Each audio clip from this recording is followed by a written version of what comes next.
Welcome to Co-op Mode, round 170. This is the official video game podcast of Secret Friends Unite. I am one of your hosts, Todd Oxtra, and I am ready to talk some video games with my very good friend, the Canardian, Mark Kierman from Parts Unknown, where eventually we'll find out it's actually not a real place. It's in another universe. It's a fantasy land, but that's okay. 100%, I believe that you live in a real place. Mark, how are you doing tonight? I don't. I'm great. I'm excited to. You've got a great buy rent return. I can't wait to get to this, but I'm jumping the gun. I'm great. How are you? Things are good.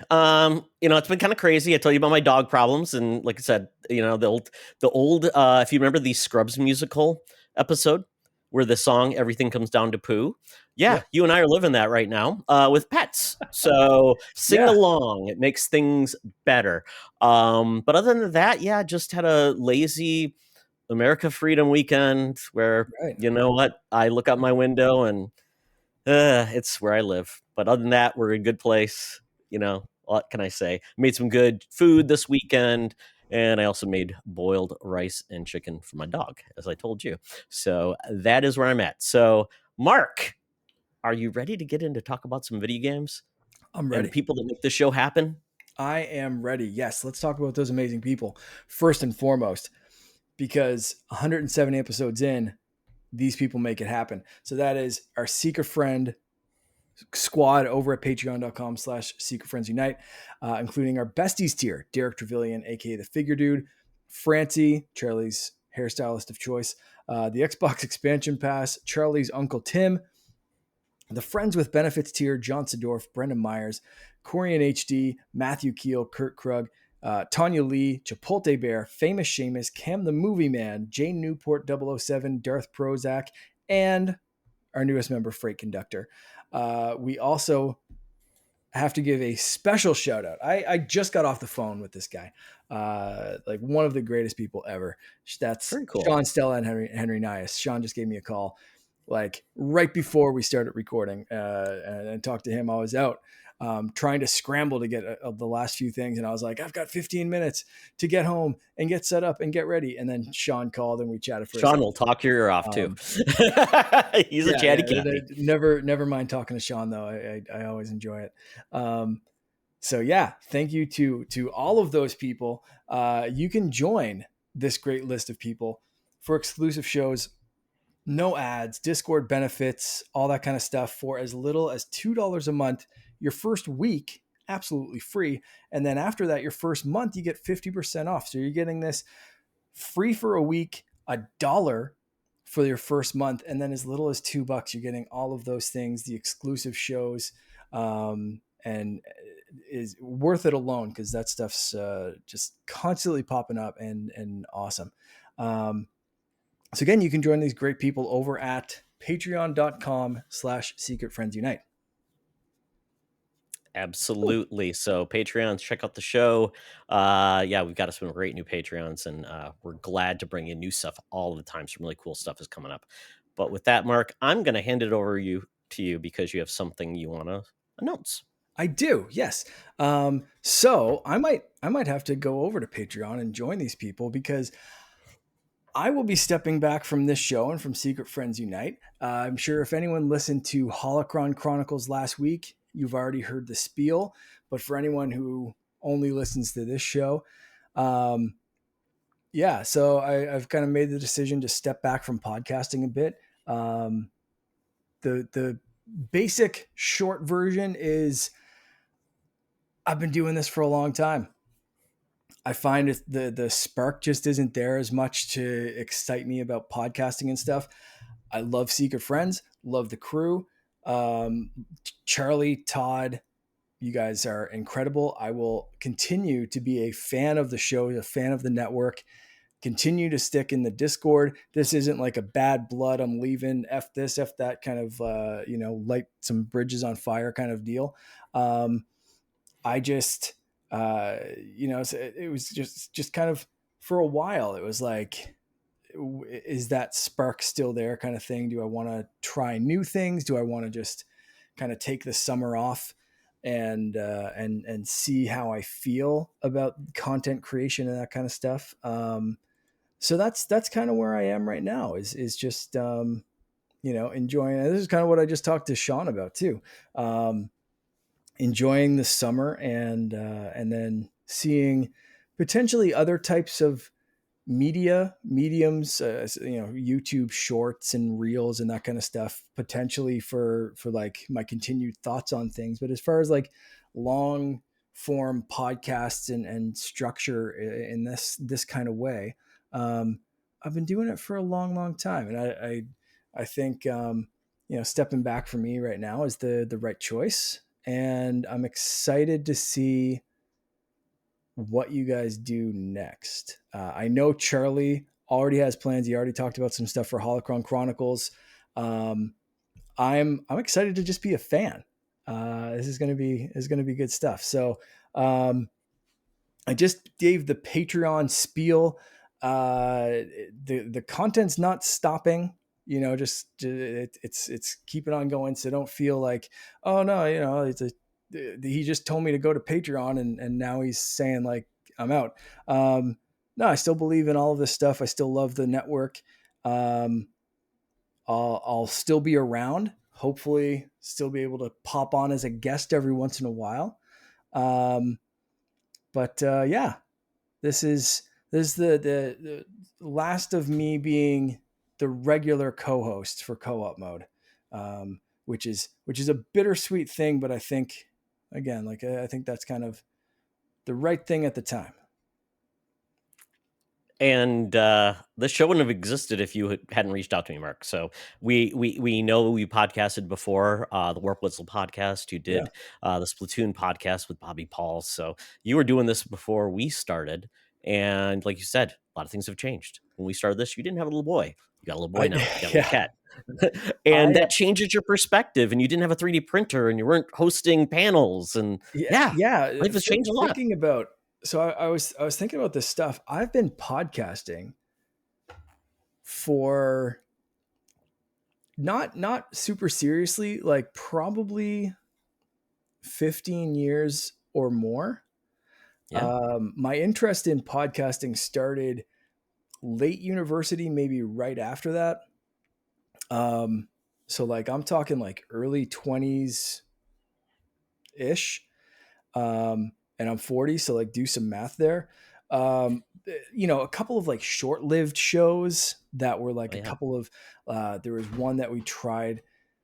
Um, oh man, I can't remember what it was called. It was basically like tech and geeky stuff.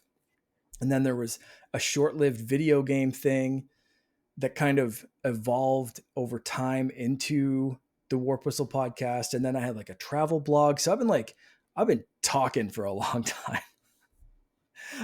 Yeah. And then the Warp Whistle and then this stuff. So yeah, podcasting's always going to be special to me, but it's like you said, like it's been a long time, man. It's crazy when I actually sat down and thought about it. Like most people, if they don't know me from here, they knew me from Warp Whistle, and um, and to think there was like a few failed attempts at starting something even before that, um, is just crazy when I started to think about like how long I've been active at this kind of stuff, or at least like tangentially connected to some sort of podcasting project.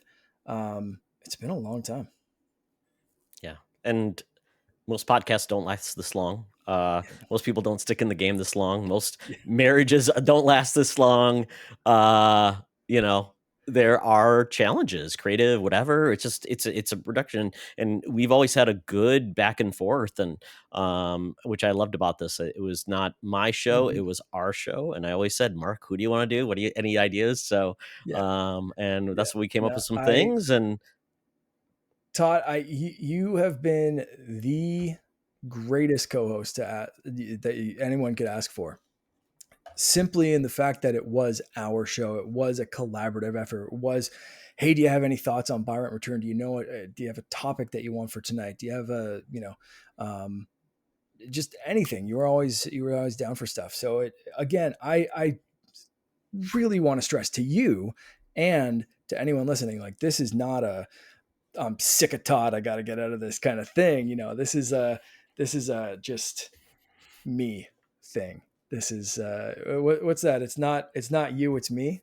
Is that kind of like the flip? Oh yeah, that sounds like the worst breakup in the world, Mark. I'm like, oh yeah, I don't want to make you feel bad. It's like, no, but I mean that fully, 100%. And it's this is not a reflection on this show or on the stuff that we've done or on you whatsoever. It was a tough call, and it's a kind of a bittersweet thing to announce and to talk about. But mixing things up and trying new things and figuring out next steps. We'll see if it's the right one, but it's a step anyway. So there we go. Well, I'm so glad we did this. I mean, we've got a couple core pieces that kind of brought us together.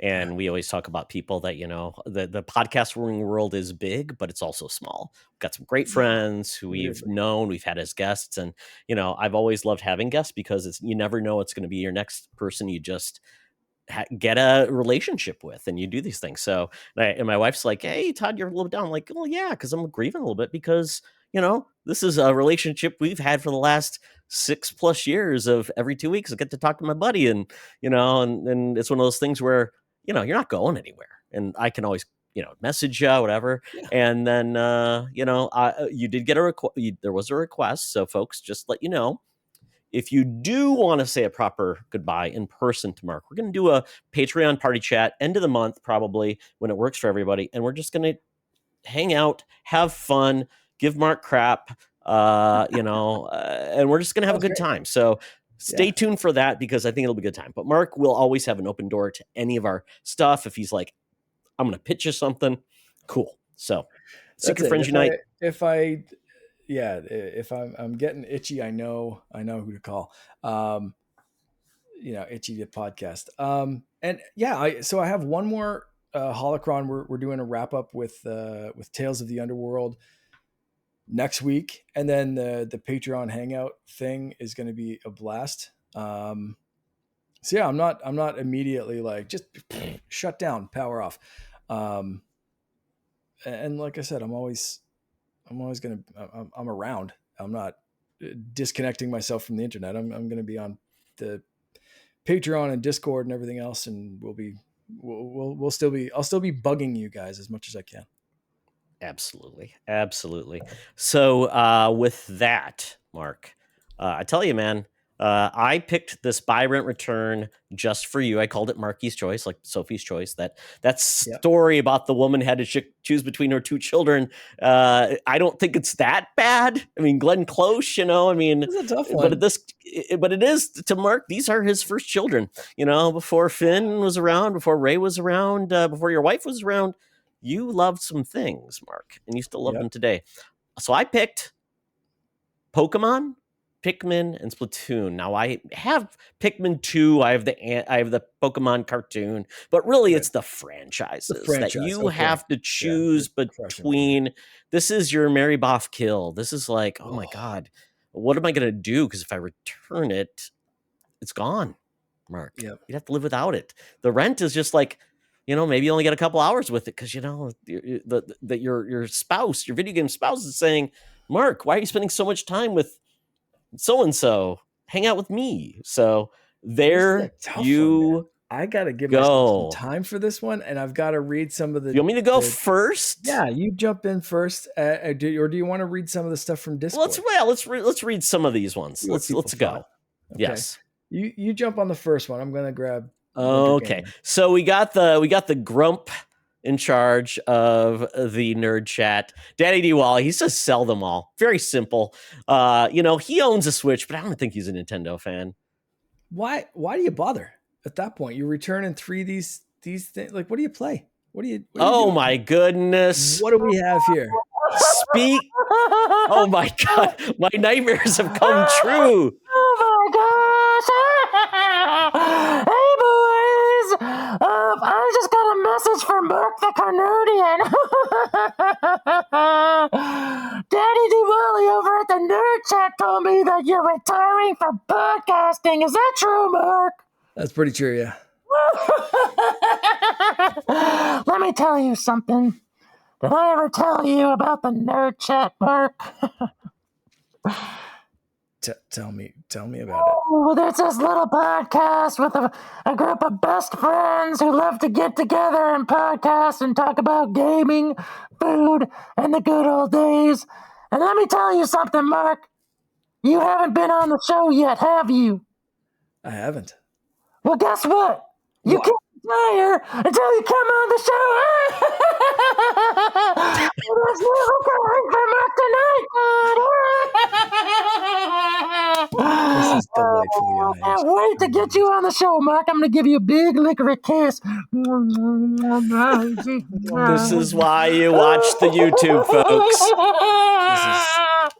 The scariest Joker ever, more so than Heath Ledger, is on our show. That's my good friend Todd Oxford. I love that big licorice head of his. Let me just give it a little. Come on, Todd. Come over here to the Joker. Come over here and sit on my lap, you big boy. This is incredible. We used to have a hotline on Secret Friends Unite. We had Dr. Doom on it, but, Joker never appeared on that, so we got to give him his props. But seriously, Mark, I just want to say congrats on all these years of podcasting, brother. I don't know how you dealt with Todd for all these years, I'll tell you that much. Okay, 7 years, is that right? Almost 7 years. 6.5 That's crazy. All right, so I'll give you big props for 7 years of dealing with this jabroni over there. This All right. Joker. Oh, yes. What is it? No, this jabroni. Hey, Joker, did you hear about this Daddy Diwali when we did the buy or return? He said sell them all. What's wrong games? with that Give me guy? some games. What are the games again? Pokemon, Pikmin, and Splatoon, the franchises that Mark loves. Oh, yeah. Oh, trash. Get him out of here. Get him out of here. We got to do Batman, Arkham Asylum, Batman. What's that second one called? Arkham City. Arkham City, thank you. And, Arkham Knight. There you go. Nailed it. Give it. So, sell that. You return that. How about the Suicide Squad?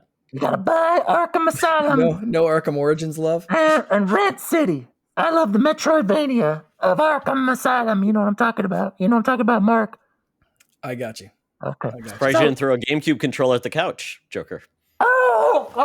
Where's my DualSense? I don't know. GameCube controller. Oh, wait, that's right. Oh, no, okay. Mark, I'm done with the Xbox controllers. Get them out of here. Switching to DualSenses only. Get rid of your Xboxes, everybody. Phil Spencer's a liar. He's a dirty liar. He is, but man, that controller's unstoppable. And Slimy Satya Nadella. And Sneaky Sarah Bond. Aaron Green. Aaron, I don't know what I'm doing. Greenberg. Matt Kiss my Joker. baby. Maybe you're going to be the next CEO of Xbox. Yeah, let me run that. Let me get it. You have my vote. All right, Mark, I can't do this anymore. I'm surprised you kept it up that long. That was incredible. And there it is, Daddy Diwali from the Nerd Chat. From the Nerd Chat. Oh, hey there, Marky Poo. Hello. You see, so I Mark, want to Joker- clarify something. Not Go ahead. retiring fully from podcasting. If anyone wants to have me as a guest, I'm fully open to that, including this show, your show, Okay. whoever wants to reach out. We're going to take you up on that. I'm not- Because Todd's I'm not been permabanned. throwing my mic He got I'm always permabanned a permabanned. long time ago. So you are welcome to come onto the show anytime. Appreciate it. But seriously, Mark, it was always a blast coming on this show with you guys. It makes I'm not gonna lie, I'm a little sad to hear about this. And it sucks because every time I came here, like I said, it was a great time. And you're such a cool dude. You're a great podcaster. You keep Todd on his toes. You bring balance to Todd's insane takes at times. So I just want to say we're going to miss you, and you are always welcome on the Nerd Chat. I guess Todd can come too, but we definitely need to get you guys on there. And congrats, that's a long time. I think I've only been doing it for like 3 or 4 years, so 6.5 years. That's quite the accomplishment. So congrats, Mark. Thank you, man. Thank you so much. That's very sweet. Thank you. I will take off now. No more Joker. I will retire him. He's coming back though for Halloween, I assume. I really hope so. He's coming back, you It's a threat, not a promise. Can I I ever love tell this so you? much. I like Say. these scars, Todd. Did I ever tell you that? Your wife after you tried to stop Tennis Man? Been buying too many goodies, Mark. You guys have a great day. Come visit us over at the Nerd Chat if you want some crazy Joker impressions. Love you, boys. See you I need later. to print a Batman mask immediately. We Bye, salute guys. you. See you online, Dan. See you online. All right, we got the Joker's picks. We got Dan's picks. So, Mark, we got a few more. I can't wait let's jump right in. We've got Brennan Myers, the Winter Gamer. Buy Pokemon because that can go forever. Rent Pikmin because I can be good with one and done gameplay, and then return Splatoon because I clearly got them before they got me, and this entire endeavor is complete bullshit. Anyone who's played Splatoon knows exactly what Brennan Myers is talking Which about. version? 1, 2, Doesn't or matter. 3? All Splatoons. I got them before they got me. Why did I explode? It's bullshit. Yes. That is why. And then the slick of I looking at the field, I'm like, I think I got it, maybe. It's like, oh man, kind of like the blue shell, right? Close call ones, yeah. It's like bullshit. It's like the blue shell, right? Yeah, it's like 51-49. What are you talking about, Cat? Get out of here. 41.2%. Or no, it's like, come on. Who does this math? Who's the mathematician over there? Exactly. Math magician. All right. Cat, we got Chipotle Bear. He says, buy Pokemon. Millions of fans can't be wrong. Rent Pikmin. Return Splatoon. Oh, Mark, does that hurt you a little bit when people just return one of these? I mean, I know you gotta pick yourself, but it's like, well, I have to, so I'm gonna have to. I'm taking in everything these guys are saying. The final one we have, MCAN 10. We're flipping the script here. Buy Splatoon. We got a little bit of everybody. Yeah. It's an amazing party game. Can't go wrong with having that one around when friends come over. Can't go wrong with just endless multiplayer. I'm going to add to this for MCAN 10. Can't go wrong with something that's online, that's multiplayer, that you can continue to just play rounds because it's different every single time. Absolutely. Yeah, it's a good buy. Rent Pokemon. I enjoyed many of them, but never really remember finishing them. I get that. Have you finished all the Pokemon games, Mark, or is there anybody you left behind? I have not played Black or White 2. Are those DS games? I haven't. Those are DS, like original DS, and then 3DS had Ultra Sun and Ultra Moon. I played Sun, but not Ultra Sun. So there, I do have a couple of Pokemon blind spots, but any Pokemon game that I started, I think I finished. Maybe not full finish. Like Pokemon Legends Arceus. I finished that game, but like there's a whole bunch of other stuff to like complete the Pokedex and do a bunch of other things. I've only ever completed one Pokedex, and that was for Pokemon Blue. Very first one, my brother and I both had the opposite copies. A friend of ours found some kind of one of those cheats to get Mew. So we actually had a perfect 151 for Pokemon Blue and Red. But aside from that, I've never been a full Pokemon completionist, but I have finished the stories in, I think, all of them that I've played. Wow. I mean, there's only been how many Pokemon games? I mean, are you talking about like just core, or are you talking like just Stadium just and core. No, Snap and all of the dungeons? I did finish the new Pokemon Snap, but never the original one. Okay. And I've never played like or much of the mystery dungeons, never played the spin-offs. I'm talking, 100% just core franchise Pokemon mainline games. And like I said, I even skipped Black and White 2, the only official sequels to Pokemon games. And then I kind of assumed, and I don't know if this is fully accurate, but I kind of assumed that Ultra Sun and Ultra Moon were kind of like the Pokemon Yellow or Pokemon Emerald, like that, like deluxe version kind of thing. Yeah. But apparently they have different story elements. So it's kind of a combination of like a director's cut and that kind of thing. So I might have to, I think I've downloaded them on my 3DS, so I might have to do that at some point.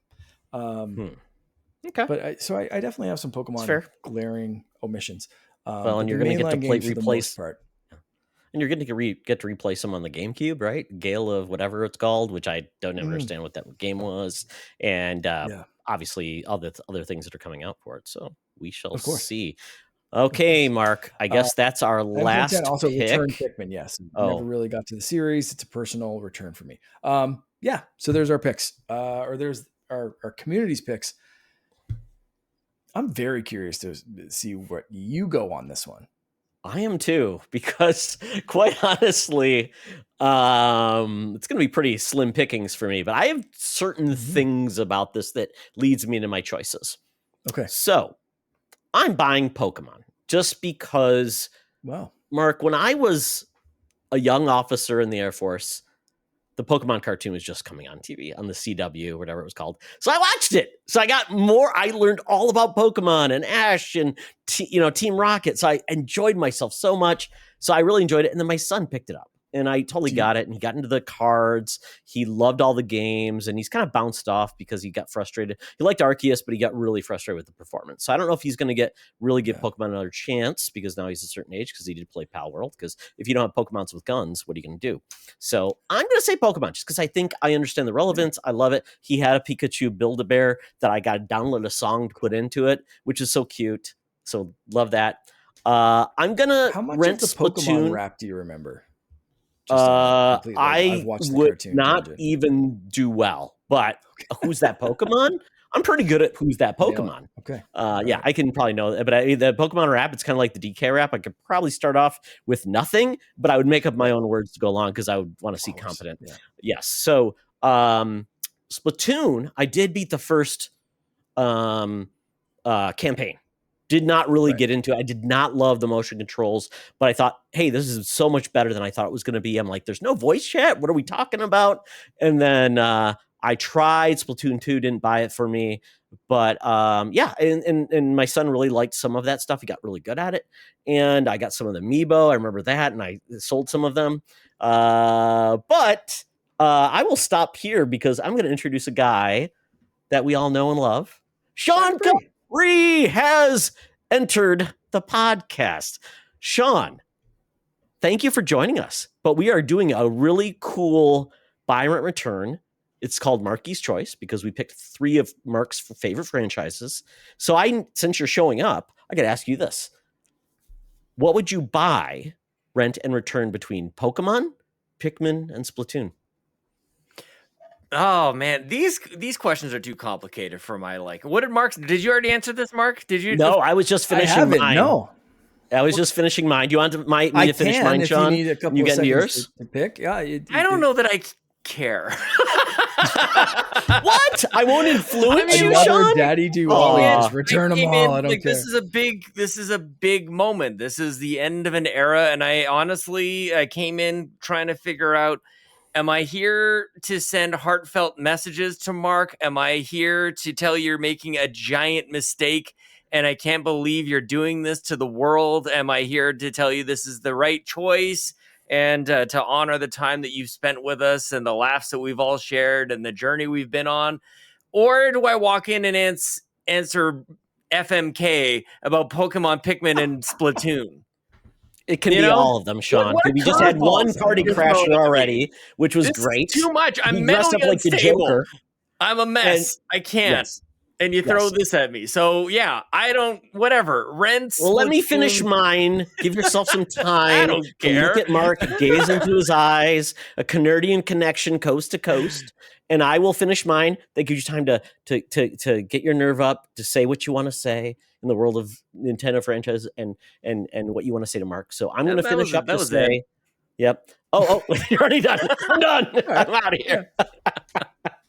Well, I will say Splatoon, And then I'm returning Pikmin because I've never completed one. I hate the day-night cycle. So that is my take. Oh wow. Okay. Yeah, Right. I hate the day-night cycle. I hate it. I feel rushed. I'm having a lot of fun. I'm like, oh, you got to leave, and all your little guys will die. I feel like that's genocide. I don't like that. Take them with you. How are you playing this game?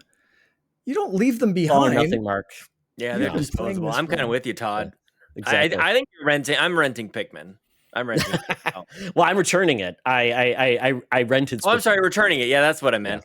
Yeah. So I'm waiting for the one that hits me, but apparently after there's been 4 that haven't, I should probably just move on. Yeah, exactly. Yeah, so, Sean, do you want to give your picks now and then say your thoughts to Mark? You know, I don't. This is so brutal, you guys, because I'm not in a good spot with any of these games. Like, Pikmin is way too hard for me. It's like there's all this multitasking and the whistle. Like, it just kind of like makes my brain bleed right out of my eyeballs and my eardrums. Like, it's not a good experience. I gotta call these guys back. It's like it's too much. It's way too much. So I think I'm probably gonna return that. I'll rent Pokemon. Because like once every couple of years, I fool myself into thinking this is the year I'll get into Pokemon. Like I understand these Pokemans. And Splatoon 2. Can I specify which one? 1 or 2? 3 for whatever reason. One is mine because I love the campaign. The rest. There you go. I will say, I think there may be video evidence of this somewhere because we've been doing this for so long. It's probably on a VHS podcast that we recorded back in the early 2000s.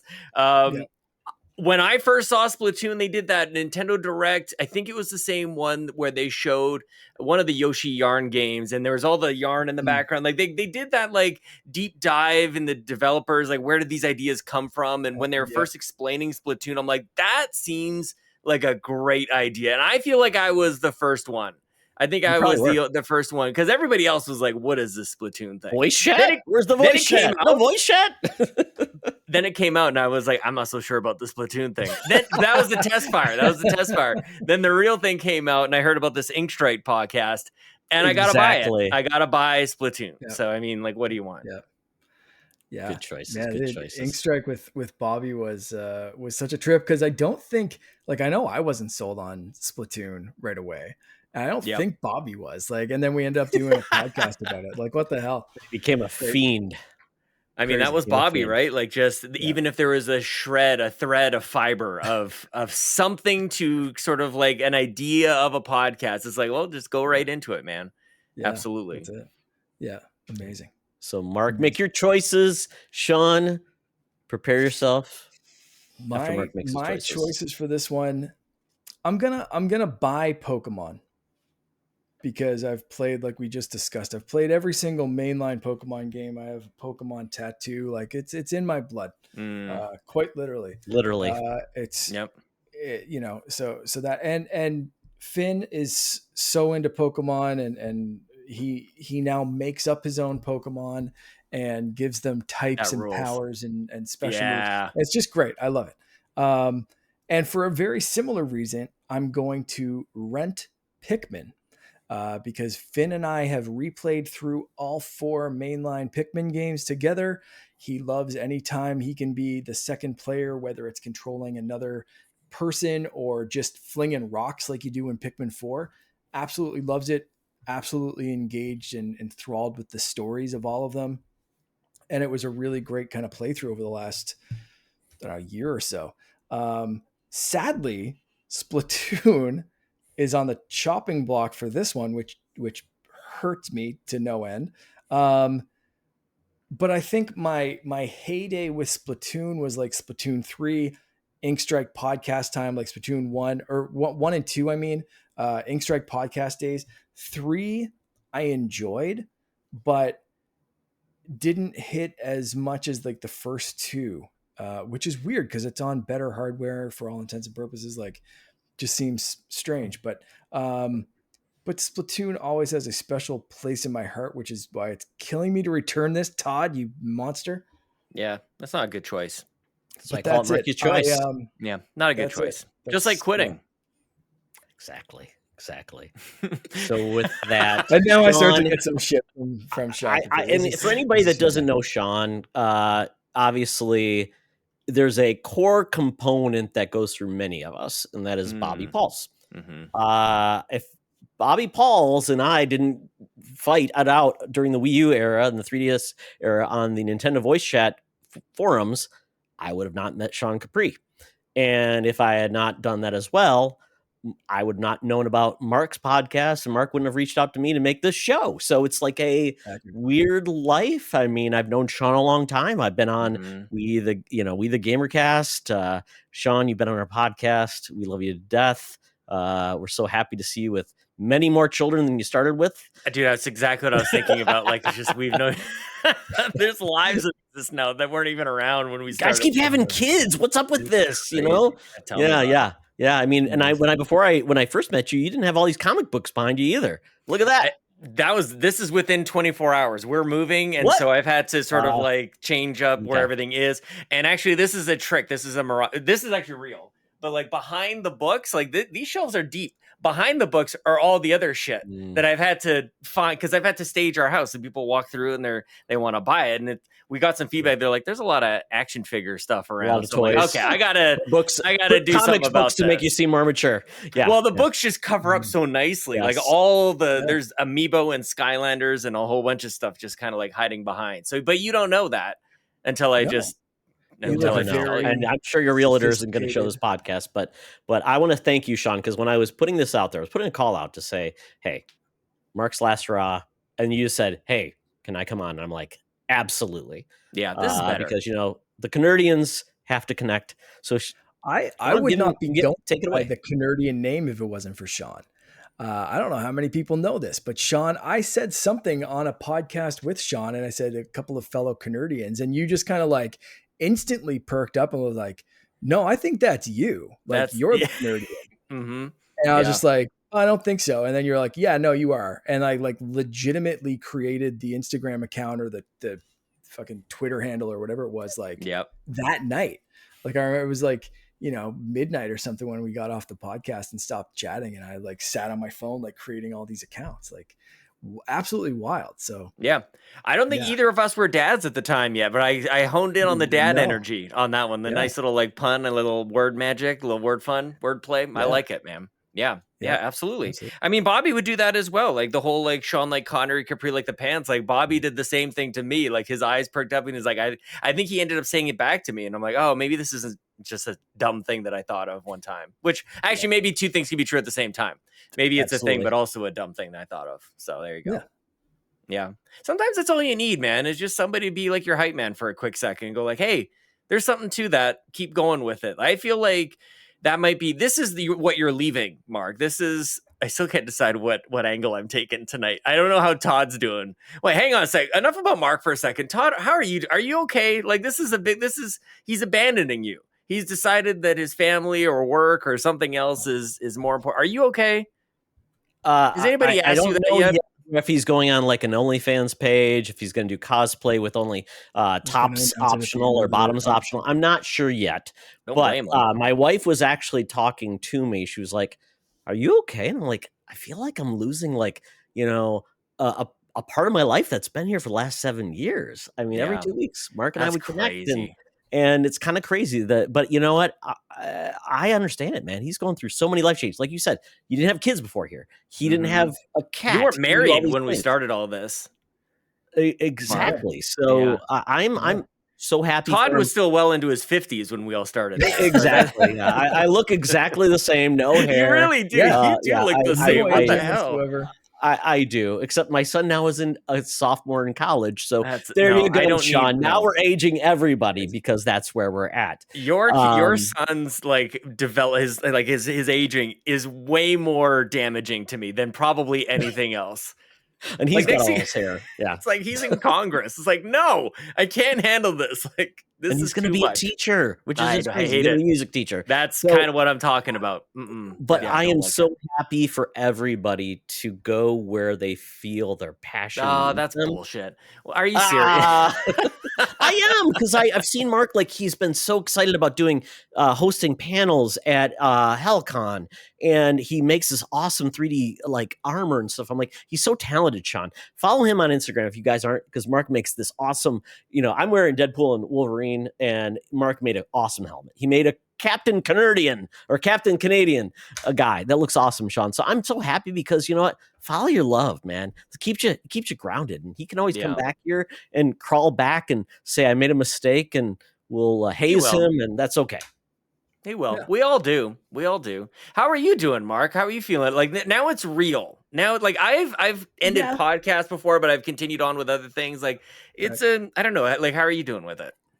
I said before, like a little bittersweet. Been at this for a very, very long time with Warp Whistle, some other stuff before that, and then this show for a very long time. So,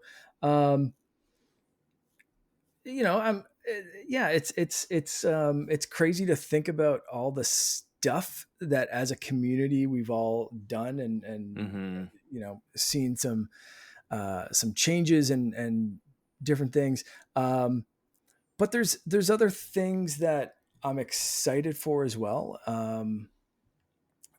Finn is getting more and more into gaming and into YouTube. And the second that he realizes that we can combine those or like do some Twitch streaming and stuff, I think I'm going to have a little like YouTube Twitch streamer fiend on my hands. So and like, I'm not going anywhere. I can, I'm still going to be around. I'm still going to be doing something. So it's not like I'm turning off the internet and throwing my phone in the ocean. It's right there. Yeah. It's right in your backyard. Just turn around. Hey, ocean. In the ocean. Yep. Yeah. You throw whatever you want in there. I really could. Yeah. It's probably illegal. Toxic waste. I don't know. Who's gonna trampolines that hit Mark's house? Yeah. The trampoline that hit my house. Yeah. I could, throw that in the ocean. That'd be great. So it's bittersweet, but, we'll see if it's the right decision, but for now, I think it is. Yeah. Well, I'm sure it's something that, these are the types of big decisions that you don't make flippantly. It's not in a moment. Yeah, it's something that you consider for a while. So if I'm being real, like this is kind of really what I wanted to jump on and kind of just connect with you on, because it's one thing, like it's just the passage of time, and like we can talk about the Ink Strike days, we can talk about the Bobby days, those early times, and probably 2015, maybe 20. I think it was like you're coming on 10 years really in total. Yeah. And it's interesting that you guys talk about this, 7 years on this show. And I have no concept of time, obviously, because I really do. And I'm curious, Mark, where you're at with this. Like, how many episodes was Warp Whistle? Did you do 100 or did you do 200? How many? Like, it's not 7 years, but like I think in the grand scheme of things, we did that for 4 or 5, I think. But I think. Oh, did you really? I think we were up around 200 by the end of it. Oh yeah. I will say the Warp Whistle podcast. Number one, you need to share that theme song with everybody because it just goes so hard. That song is still one of the best. It's incredible. And it also inspired a lot of what I ended up doing with particularly the Xbox Drive in the early days, whether you realize it or not, because you showed me that a podcast didn't have to be 60 minutes. It didn't have to be 90 minutes. A podcast could be 35 minutes. Or 2.5 hours sometimes. Or what we had now end up doing, which is hilarious because we've so far gone there. But the early days of the Xbox Drive was me driving to work. So it was my commute. Yeah. It could be 20 to 35 minutes depending on traffic. And that was basically as long as your diet soda got you through, Sean. I mean, or as long as the drive-through line was, and I always get my coffee, of course. But not about me, but you always were thinking outside of the box, and whether it was something maybe as small as the length of a podcast, I've always thought that was important. And I think that that's what's bound us all together. And with Bobby sort of being at the center of it all, that was his mission. That was what drove him forward was you got to do it differently.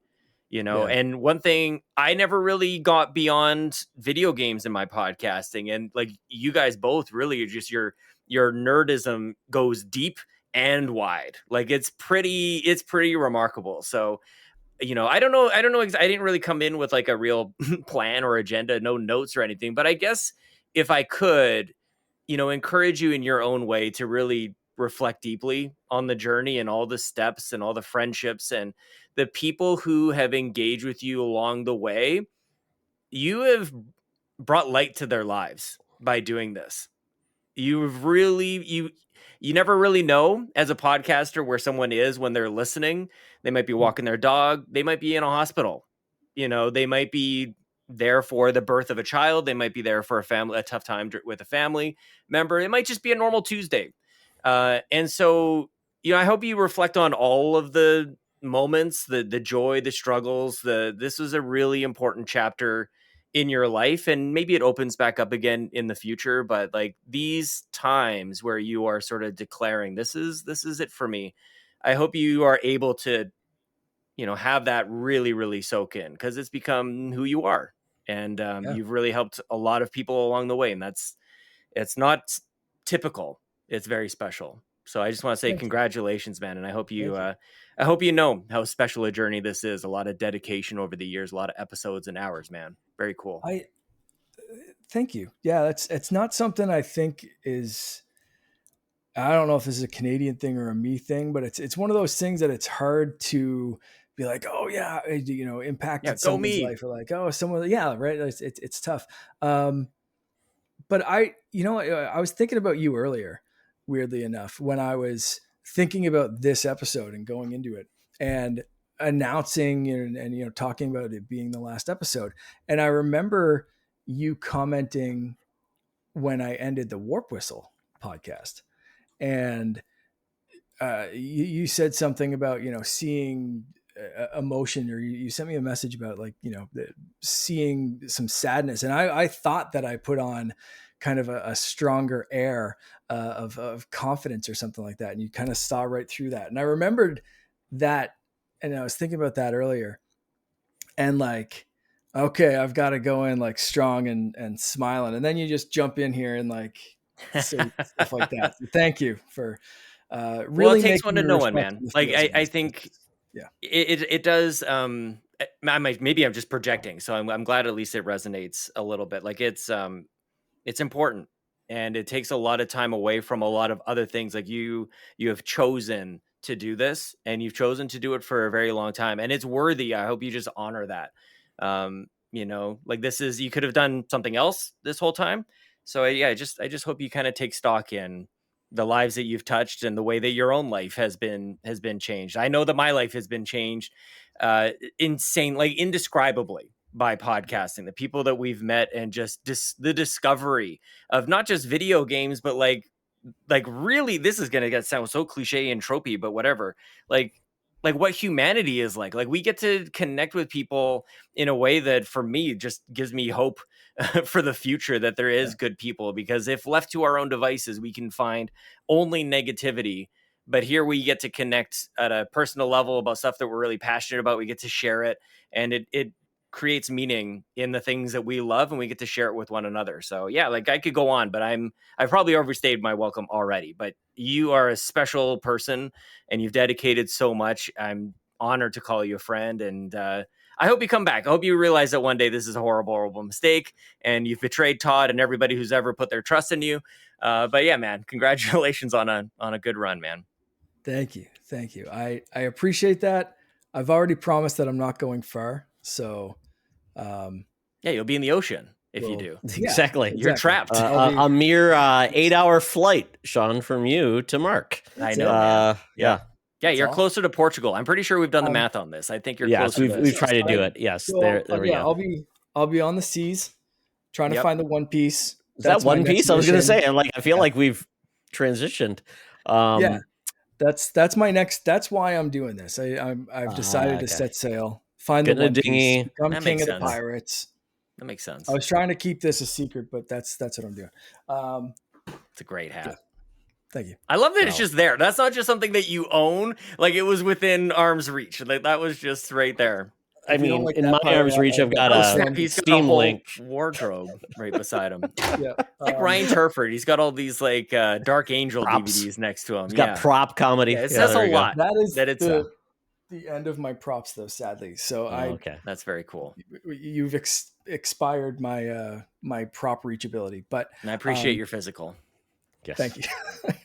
Well, Sean, thank you so much for everything. Yes. Thank you, Sean, for jumping on. And I will probably need your advice, Sean, because I remember when you did the Xbox Drive and you went from how many different hosts and Yeah, don't co-hosts trust and things anyone. like that. So I'm like, I'm figuring I'm going to go Look, next. he's I'm like, betraying you. He's telling you what to do. That's it. This is what they do. They leave. I am not getting in the back of a Ford F-150 or whatever and unboxing a console. not? I'm just not doing that stuff. Yeah, We'll do see a how it Tacoma goes. then. Do it in a Yeah, Tacoma. Yeah. sure, whatever. Or a Yeah. Mustang Mach-E. Yeah, I'll open the back up. Yes, hang Well, off the roof Sean, of Mustang Mach-E. Mach-E. I'm so happy, Sean, you saw that note and you came on because you are a special part of our podcasting family. And we wish you luck with your move and your family. And oh my goodness, you're always a special place in our heart. And I will obviously always ask you to come back on and I talk would about love the stuff to. you love. Yeah, I mean, and when Comics, I do, whatever. I will comment that Mark ain't here. I'll be like, hey, where did Mark go? True. Yeah, Give him crap. where's he at? Exactly. All right. I love you Call him a guys. Thanks for hoser. having me on. This was very cool. All right. The guest appearances are over. Okay. Hopefully all this hijinks works, and we are going to get into what we've been playing. So, Mark, take it away. I mean, are you just going to like tell Finn what you've been playing every week from now on? Are you going to? Yeah, basically. I mean, he kind of dictates a lot of what I've been playing. But first, I got to geek out about a couple of things because we just talked to Sean Capri, and I'm going to share my geek outs. So I've got these new little things for my Switch Joy-Cons. I asked you if and you you like can see made those they- yourself. Yeah, I wish. I haven't seen any 3D printed, but they cost like $3 on AliExpress. Oh, perfect. So they were super cheap and incredibly easy to install. They came with everything you need, including the tool to pop the old ones off, and then new sticky strips to put on the inside of these. And then you really just Is snap that what them in. they're? I don't even think Do the original ones have sticky strips? they have a tiny bit of like it's like a adhesive. light glue adhesive strip kind of thing.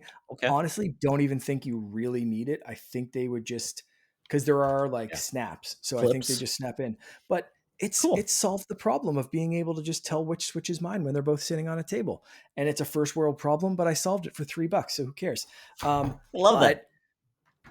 to get free shipping on that, because who doesn't want free shipping on a $3 item? Buy more money, right? Spend more money. I had to spend more money. Yeah. But I had to spend more money, but I also needed a Switch 2 case. And look at the stupid one that I got. Oh, that's beautiful. Like they actually unbutton. You actually unbutton Mario's things, and You undress Mario. Just what You Mark's do. been waiting for. It's Yes. great. I've been waiting my whole life to take off those Undress Mario. sexy plumber Yes. overalls, and I love it. There are zippers, so it's not like just held together by a couple Just of that. like Yeah. buttons, but like the buttons are pretty solid. Like it doesn't, it holds a bunch of Switch cards, and there's enough room for like, there's a little pouch for like an accessory or something like that. Sure. But this is such a great little case. It's kind of like a hard shell ish, but Slim. Yeah. I had a great little trip to AliExpress. I don't shop on those kind of like Temu style AliExpress sites very often, but I gotta say, I'm very impressed with the quality of this stuff so far. It's very fun. It's really nice. Yeah. If anyone's curious, I can absolutely send links. But I'm sure, if you search Switch 2 Joy-Con strips or something, it'll come up. I saw someone else do it on Instagram, and I was like, where did you get those? They are fantastic. And she was like, they're super easy to do. Here's the link on AliExpress. And I like legitimately, they were here very shortly after that. So even fast shipping. So I'm very much enjoying it. In terms of, he said, am I going to talk about Finn? I'm going to talk about two games that I was sent from our friends over at Outright Games. They were awesome enough to send a couple of games. Finn has discovered My Little Pony on Netflix. It was shown up in the kids thing. I've heard it's a good show. The new one, I heard it's very actually well written. He likes it. I've watched a bit of it. It's fun. It's entertaining. It's there's a movie and a show, or a couple of movies and a show. He's watched at least one of the movies and part of the show. It's funny. It's a good cartoon, and he's watched like the How to Train Your Dragon stuff and He goes through different phases of different cartoons. But this one was recommended after, I want to say, Sonic the Hedgehog. Because we just blew through, I forget the Netflix exclusive. Sonic Boom? No, it wasn't Boom. It was the one where it's like alternate realities and stuff. Okay. Anyway, so we finished that one. We have is. watched Sonic Boom as well, and this one was recommended. And so he's in his little My Little Pony era. So they sent 2 games, which was phenomenal and incredibly nice. So I got a Maritime Bay Adventure and Zephyr Heights Mystery. They're both great. He loves them both. He's been able to play them both on his own. I can jump in at different points for 2-player mode. But yeah, he's very much enjoying the My Little Pony space right now, which is great. And it's something funny. You call him a brony now? Family. Is he a brony? A brony, I guess. Yeah, I guess so. Sure. Which is hilarious to me because, and I just talked about this with my family over the weekend. My GI Joes and my action figures used to have My Little Ponies as well, because my best friend growing up was a girl who lived next door. So Sure. her Barbies went on missions with GI Joes. My GI Joes rode My Little Ponies into battle. Like cavalry. Just absolute, interchangeability. Growing up with boy toys, girl toys, all that kind of shit. So, so seeing Finn continue that tradition in our family, this weird unspoken tradition that I didn't like push on him or do anything. He just kind of said like, "What's this?" And I was like, "Play it, bud. Let's go." Like the same thing we do for any cartoon, because I pretty much trust like most of Netflix is like, if it's on the kids profile, it's probably going to be pretty appropriate. So there's not much I hold back. And especially if it's a franchise or a, IP that I'm familiar with, I'm just play it. Let's go. So it's kind of cool to see, like where it's gone since I was 4. And kind of, it's like not the old school where I used to watch it. My Little Pony, My Little Pony. Yeah. It's changed so much. Yeah. But they've kept it relevant. They've good writing. Like the songs are catch. I had a song stuck in my head like earlier today, and I was making up lyrics for it. But they're pretty great. So if you haven't checked them out, if you have a My Little Pony fan in your family, Maritime Bay Adventure is the one we spent more time in. But again, Zephyr Heights Mystery, Maritime Bay Adventure, they both run very well on Switch 2. They are Switch 1 games, but as with most of the stuff on Switch 2, load times can be a little bit faster. Frame rates don't dip. It just kind of like instantly looks better, which is nice. And those games I think were also just on sale or might still be on sale. Yeah, there's a big Switch sale going on right now. There's a lot of sales. Yeah. Mark, where are you at now? You have 2 Switch 2s, and Finn has what? I passed him down my OLED Switch. Ooh, man, that kid is living large. Logan has a Switch OLED too. Yeah. I mean, it was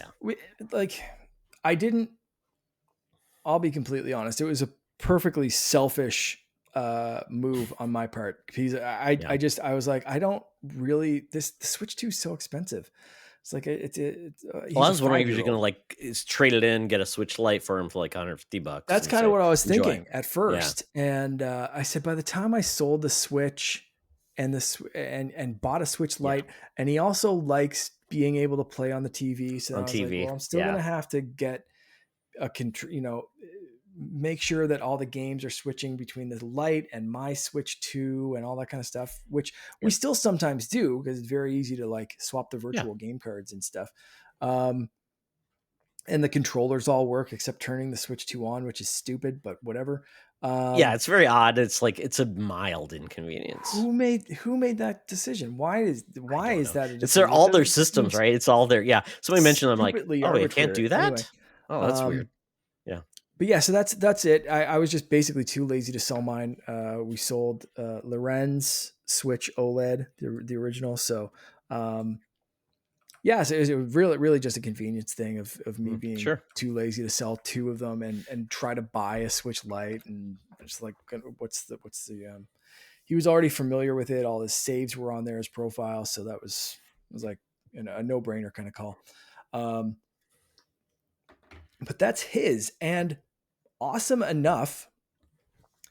These 2 My Little Pony games are the first games that are 100% his on his profile. Nice. He's gotten, with a caveat, the first digital games. So we've got a couple of, like, there's a Kirby Star Allies physical cartridge that we got him. He can use, yeah. That he, but no, I bought it for him, kind of thing. But like, so that's like his game, but it's a physical, he can put in his system. But it's a physical game. This is now his account. This is with digital games on his account, digital. I didn't cash them in on my account at all.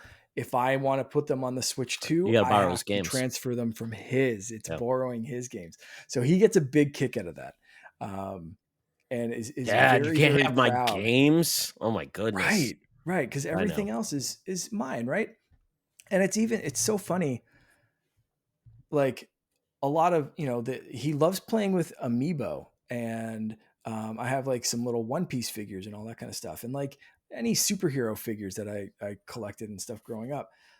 A lot of the toys he plays with were or are mine technically. And so he's started to develop this kind of thing of like, well, can I get my own One Piece ownership crew? Right? Yeah. Can I, and like, we got him Ninja Turtles, and his Ninja Turtles are next to my Ninja Turtles, and it's like, but it's he wants his own stuff, and I understand that fully. So he was really, really proud of these 2 games, being able to, we went on his Switch, we typed the code in on his profile, the first things he's ever downloaded himself from the eShop.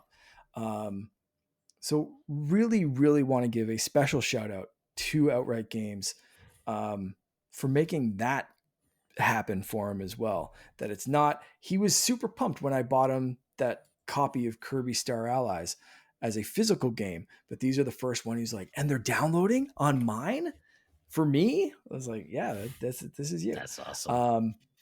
We just mentioned this Switch sale. I do want to mention one game I got on that. Again, we just watched the Sonic stuff on Netflix, and we've watched the movies. So does he like Sonic the movies? Superstars, Logan and I love the movies. Yeah, he does. Great. I know he saw 1 and 2. I don't know if he's watched 3 yet. 3 is so funny, Mark. Logan and I just really cracked up. I just thought it was amazing. I mean, Jim Carrey is in it for me. I mean, the humans, other than that, don't matter, but I like the characters. So the dance scene with old Robotnik and young Robotnik. Oh, I have to watch top this tier. now. I have to. Yes. So with the Sonic love in the house, I did buy Sonic Superstars. We've played it a bit, not enough for me to like give it a full on review, but it's good so far. It's side scrolling Sonic. It looks great on the Switch 2. Runs super well. The stuff that went on sale did kind of piss me off because there's no upgrade path for was it Sonic Generations times Shadow? Yeah, I saw that too. I'm like, that's the game actually I want to play. So I'm I'll wait. We saw a trailer for that, and Finn was like, "Can we buy a new Sonic game?" And I was like, "Yeah, buddy, let's look these up." And it was the Switch 2 versus the Switch 1, and again, we're trading games back and forth. So if there's no upgrade path to a Switch 2 version, then I have to buy the Switch 1 version if he wants to play it on his console, which he absolutely would. So we kind of like put that on a shelf for now and bought Sonic Superstars instead. But that was the game we originally wanted to get on the sale. The Looks Switch cool. 2 version I wanted to try it. Wasn't on sale. The Switch 1 version was. The Switch 2 version, no, and no upgrade path. And it was Sonic Superstars became a very easy choice. And I think bright, colorful, and easy enough for Finn to play. So we've been having fun with that.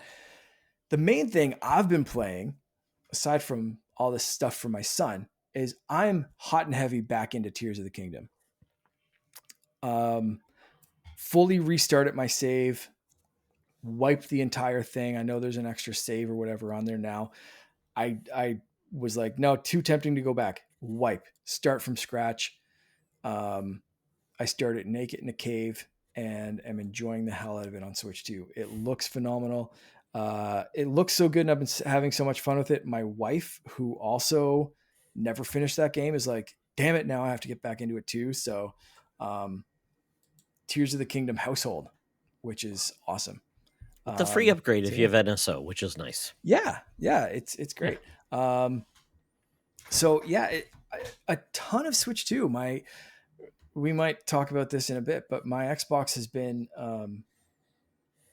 not used as much. Even like Fortnite on Switch 2 is like fantastic. And if I'm already playing Tears of the Kingdom and want like a little Fortnite palate cleanser, it's right there. So I haven't been going to the Xbox as much. It's before we talk about Xbox's BS. Oh, we will talk about that. Yeah. And it's funny because with Switch having DLSS 1 or 2, I don't know what it is, they can really pull off stuff that no other console can do because everybody else is on AMD hardware, which is FSR, which is not as great. DLSS is great. So I'm like, I think we're going to see, and they even said like Switch 2 is closer to Series S than anything else, which is like, that's amazing. It's a little bit, there's like the Digital Foundry breakdowns and stuff, like really going into like Hogwarts. Well, even developers talked about that. They said, hey, yeah, it's great. So I'm like, that's awesome news. And it makes me feel very good for future ports and where we're going to get a lot of life on Switch 2. But for me, I got a new, I saw this in Discord. This looks awesome. It's really good, Mark, because it's not that expensive. It's the Savage Raven, which just sounds like the most 90s like edgy thing, but it's the Neo grip. And the thing that makes it good is it actually has all these cool grips you put on here, and there's 3 that you can swap out. So if you want something a little bit deeper, whatever, which is cool. But the big thing I've seen with a lot of Switch cases is they don't let you use the kickstand. It's like they cover it up completely, and this docks completely. And it was like $30. Oh, wow. Yeah, it's great. And you can swap out these things. And I mean, I haven't tried it yet, but I mean, like, it's awesome because I'm like, that's all I wanted to do. I wanted to feel better, and I want to use my kickstand. That's all I wanted to do. And it docks. So there's nothing there. I know people like the Satisfy grip, but that feels like it's a construct. It's so big and huge. This is cheap. It's not bad. I think I paid like $25 for it. So super easy. So I like it. I got a screen protector. Please get a screen protector because the Switch has like a weird plastic cover over its glass. So you got to cover that baby up, but they're cheap. So I don't need a lot of things. The only thing, Mark, and I'm going to ask you this, I kind of wish it had adapters that you could then add in your Joy-Cons if you like the original Joy-Cons, or your Pro-Cons, which I've got. You know what I mean? Just like an adapter, just like goes on because they're compatible. They won't charge, but that's okay. Yeah. And I think that's like, I wish somebody would come. I saw some adapters out there, but it's like, it's very funky. It's weird. It's like, hey, here's the 3D printing thing. Like, no, I want somebody to create that. So I am hoping Nixie and other creators will make. I'd say give that time. And I'd say the easiest one to do is going to be someone figures out basically just a magnet. Yeah. You know, they're going to manufacture this part and just have a rail built into that. Yeah, your rail is put in, and it maybe isn't as big, but that's okay. People want to use their old stuff. Yeah, and it would fit really well for my bulky like Binbach or Nixie or whatever you got that they're like for your Pro-Cons, and those are great. So and they work as well. So and Nintendo's not doing it, so I'm just waiting. Like that's why I'm always looking every day on YouTube and let's say third-party Joy-Con 2s. Never know if it'll happen. So I got this. It's great. It works well. It's very usable. I love it. But yeah, get a screen protector for your Switch 2 as much as best. Absolutely. Yeah. Have you used Switch 1 Joy-Cons with the Switch 2? Like personally? I haven't had a reason to. Right. I sold my Pro controller to get my Pro Controller 2. Right. So I haven't had a need for the other things. The only thing I will say, Mark, is you talked about like Finn going on his path towards, independence. Logan is now 19 and an adult, and it was like not letting me turn his account into an adult account. like supervised. So I will say this. There's a point when you'll have to say, Finn, you just got to be on your own. I'm going to trust you to be an adult. But that's long way. Like our Steam accounts, Logan's Right. doing stuff on Steam that I don't want him to be on my Steam account. He can be part of my Steam family, but if he's doing VR chat, I don't want my friends to know that. So it's a weird thing. Right. So be very careful. Like when your son asks you, Dad, can I play Doom? Like, I got to upgrade your age so you can play it, which happens on Xbox. Right. Which Okay. Yeah. So be very careful that you document everything, because if you don't get it right, then you'll be calling Nintendo help. Like, hey, how do I make my son old? So yeah.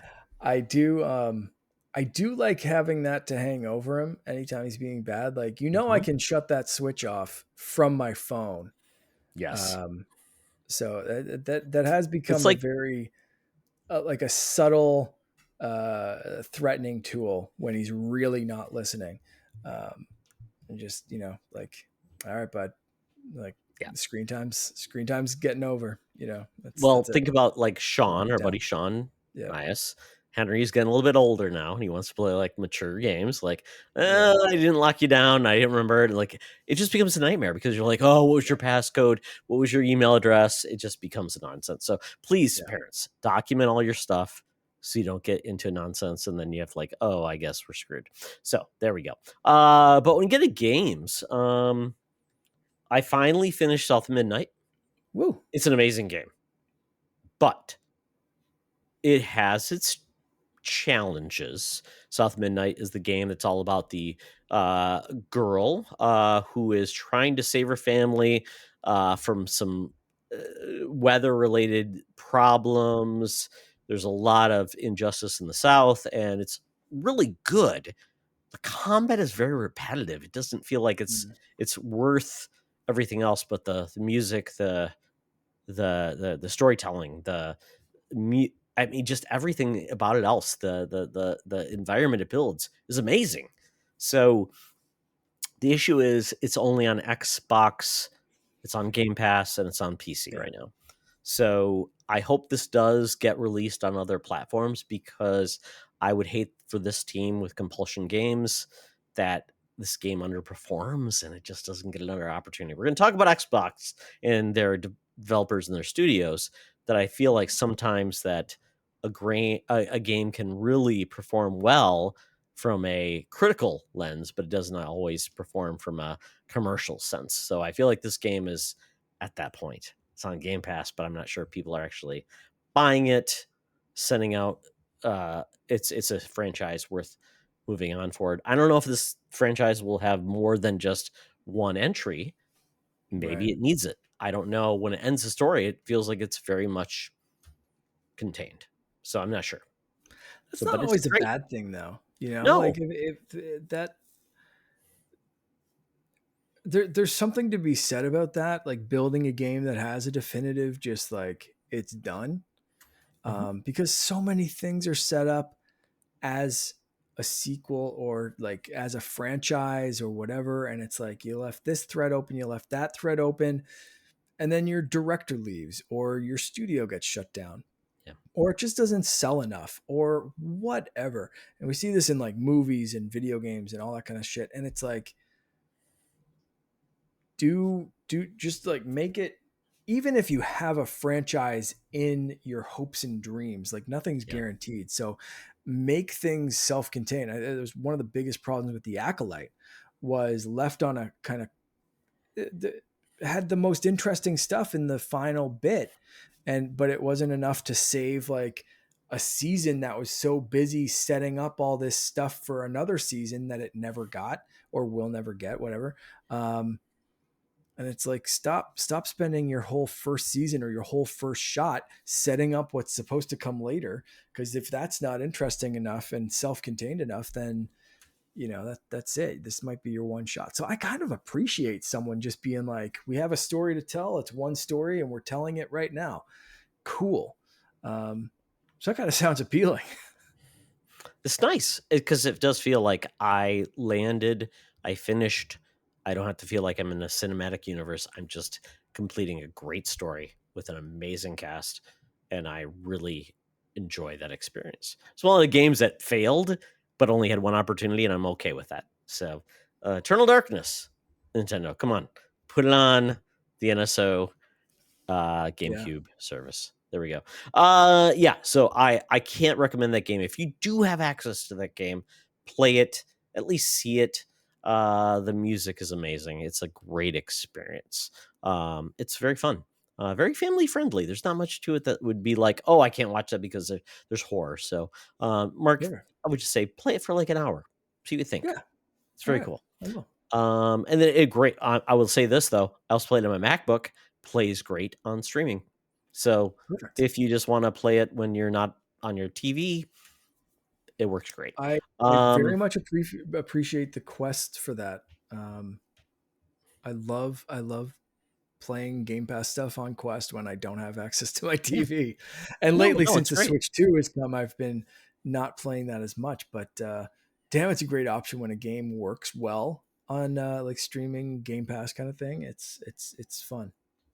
Yeah, I think a lot of people forgot that Game Pass is on Quest. If you have a Quest, it's there. You can buy the Xbox version. It's not available in Canada. We talked about that a little bit, maybe, but it's there. I own my Quest. My son uses it. I don't use it that much because he has absconded it, so it's okay. Other than that, I played more Doom of the Dark Ages. That's a game where I feel like if you don't keep with it, my skills suck. So I'm like, I'm back in and I'm keep dying. So I do appreciate the game, but I don't know if I'll finish it, and I'm okay with that. Not every game has to be finished. And then the last game I played was called Wayfinder.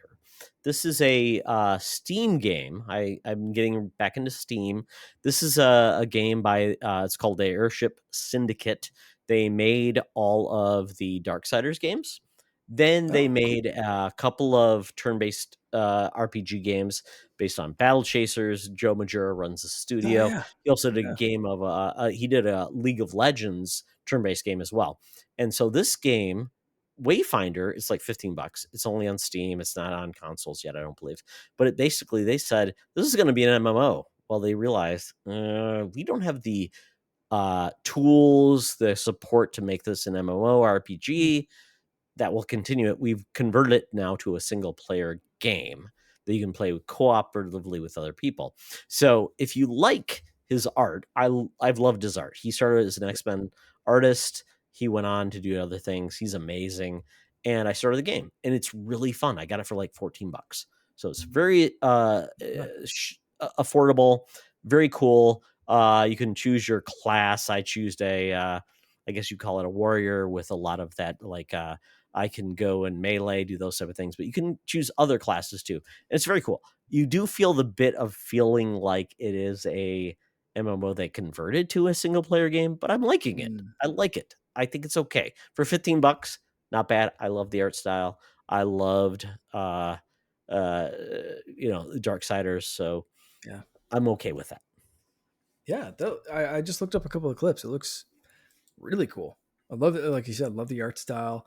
And the action looks great. I love the mix of, like, you can choose someone with a gun, or you can choose someone with a massive sword or two small swords, and change up the gameplay that way depending on how you feel. That's cool. Yeah, not every game can support like being a live service game with lots of content, and as we've learned, it's the road to ruin in most places. Yep. So I'm glad they chose that pivot, and I think it's working for them. I will be curious to see where it goes next. And one of my people I want to talk to in our Spotlight podcast is Joe Majura. I love him so much. I would love to talk to him. If anybody knows Joe Majura, let me know. I would love to talk to him. Oh, well. So with that, Mark, that is it for what we've been gaming. But we got to get into the socials, because there are some people that they have some messages for you before we get into the main topic of the show, which is the bonus round. So let's start with some friends, and one of those friends is Chipotle Bear. He says, Mark embodies the word nerd in the best way you can imagine. His love and passion for gaming, Star Wars, superheroes, and the like is paramount, and he is serving as a true role model and Jedi Master for the next generation. The minute I met Mark on co-op mode, I knew I had another lifelong friend. I will miss Mark hearing his voice in future episodes, but I know he's not done with content creation, and I'm excited to see what he does next. Thank you. The Winter Gamer says, Mark, it's been a privilege and a pleasure listening to you over the years. Your joy for games and Star Wars and how you podcasted about them brought such joy to my ears, especially in the last few years. Good luck with whatever you do next, and may your auto saves save your aim be true, your captures catch the awesome and funny moments of your gaming. Amazing. Thank you. Siege. This is Chris, 1 hour. Yeah. One decision. He says, Mark, you Canadian Casanova. So sad to hear you're retiring from the SFU crew, but glad to have collaborated with you over the years. You always had a positive spin on the gaming landscape, a Nintendo aficionado, and for some reason, like Star Wars. All kidding aside, all the best, and hope you still have time to game. Absolutely. Yeah. Thank you. Marcus O'Neill, 79. Hi, Mark. Is that like the Tommy is so hi Mark? Yes. Hi Mark. Oh, hi Mark. I shared this quote from Fred Rogers with my dad when he retired years ago.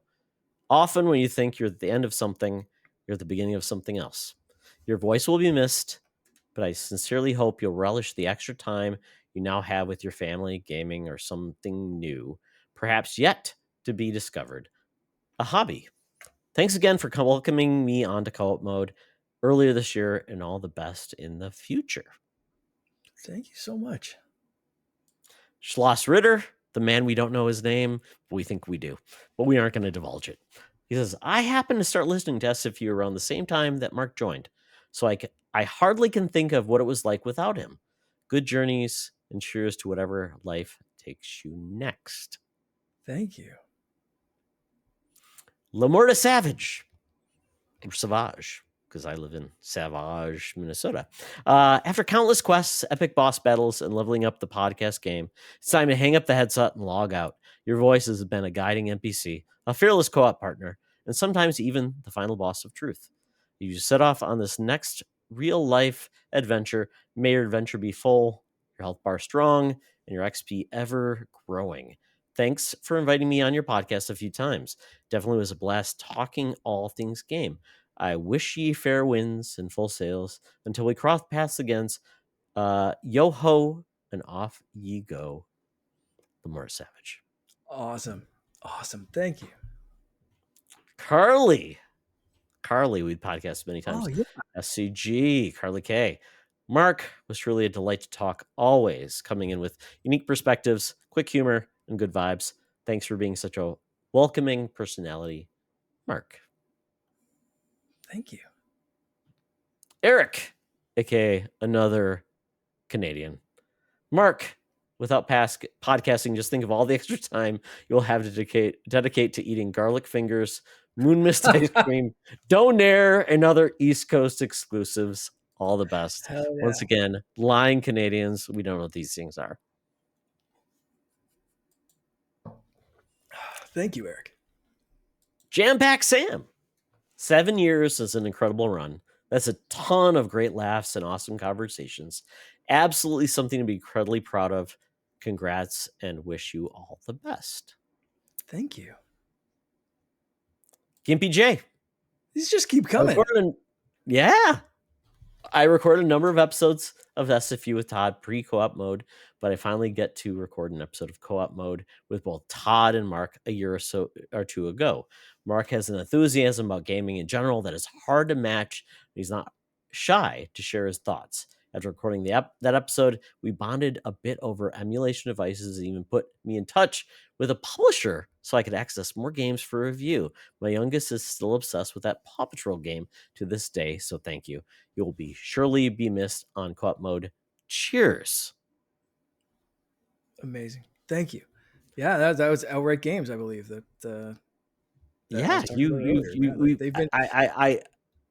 It's amazing all the support we had with different developers. I know Ubisoft Canada helped us out with some codes, and you've got some stuff. So that was awesome. I'm glad, as even the smallest of the small indie podcasters, that we got some support. So cool. Luke Lore, Mark, congratulations on lifting our medium up for 7 years. Your hard work and dedication to the craft showcase exactly how our hobby is about. Joy. May the force be with you. May the force be with you, Luke. You are phenomenal. Corey from Boss Rush. Mark, we go way back, all the way back when I was still doing DNA podcast gaming and you were doing Warp Whistle with your brother. I've always loved your positive, constructive, and humbling tone and how you talk about your games. When you started doing co-op mode with Todd, I was ecstatic. You contributed so much to what I love about Secret Friends Unite and help build the network into something I've truly been inspired by to model us after. You've always been a great colleague, an even better friend to me and others in our circle. You've inspired us all, whether you know it or not, to be better. We'll miss you in this space dearly, especially because now there's no one to keep Todd and Charlie in line. Just joking. But I hope whatever is next for you is an even greater adventure. For myself and all of us at Boss Rush Media and the Boss Rush Network, thank you all you've given us, both the SFU and Boss Rush communities, your friendship and the laughs. May the force be with you always. And you know what? Big shout out to Corey because he asked us to do a nomination for his show and the awards there, and we had a great time doing it. Yeah, Corey and everything they do over at Boss Rush is so great. They're so enthusiastic. I was just on the show with them, and they have so much fun. Yeah, world class. Thank you. Corey is the hardest producer in gaming. He is out there everywhere doing new graphics. And he says like, "Oh, I got bored and redid our website." I'm like, Corey, you got kids. How are you keeping this going? But he does it and he loves it. So that's awesome. Yeah. Joey Ferris. Hey, Joey. Mark. Thanks so much for having me on your show. I'm sorry we couldn't figure out that last episode.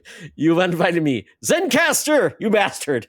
How long a story for the viewers wondering. Yes, Zencaster. It was always a blast chatting with you about games and fatherhood.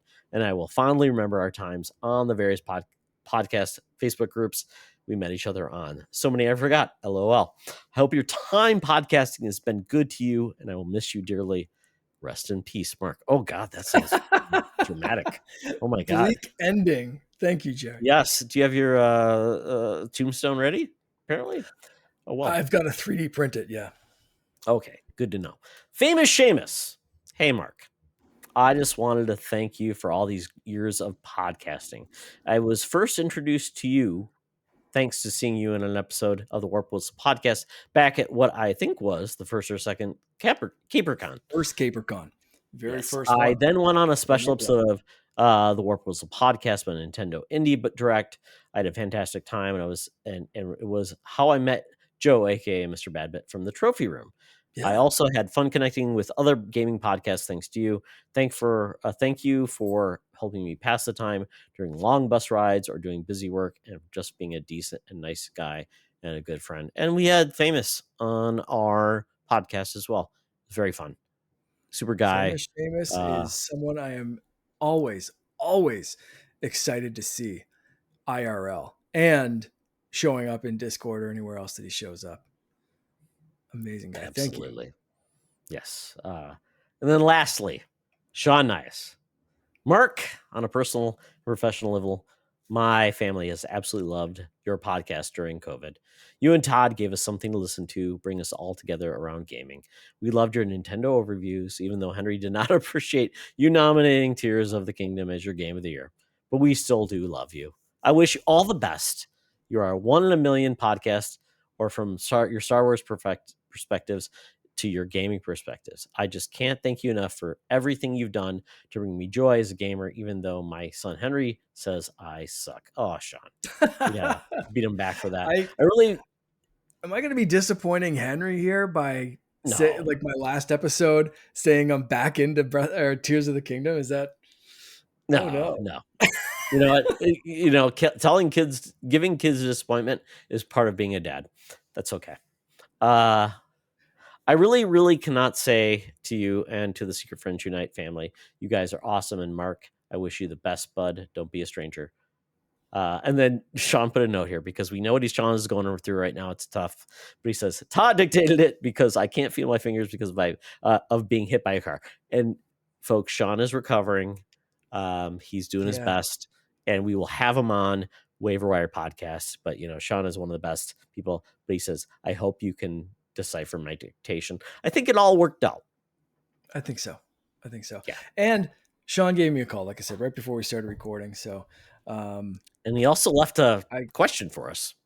Yeah, and a question. So I can't thank Sean and his family enough for everything over the years. And he's just such a nice, like, who gets hit by a car and is just like, hey, I want to leave you some positive messages. Like, dude, that's the time when you can just be like, I'm not typing anything to anyone.